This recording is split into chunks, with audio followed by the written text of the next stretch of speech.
on TV right now, I think. The National Weather Service in Milwaukee-Sullivan has issued a tornado warning for northwestern Lafayette County in south-central Wisconsin until 4:15 p.m. At 3:29 p.m., a severe thunderstorm capable of producing a tornado was located near Cuba City, or 8 miles south of Platteville, moving northeast at 15 miles an hour. Hazard, tornado and quarter-size hail.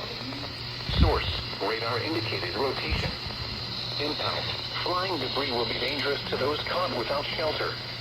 Mobile homes will be damaged or destroyed. Damage to roofs, windows, and vehicles will occur. Tree damage is likely. Locations impacted include Belmont, and Elk Road. Take cover now. Move to a basement or an interior room on the lowest floor of a sturdy building. Avoid windows.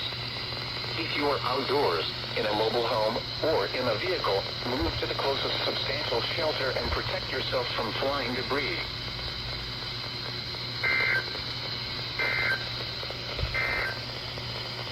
Severe thunderstorm watch number 50.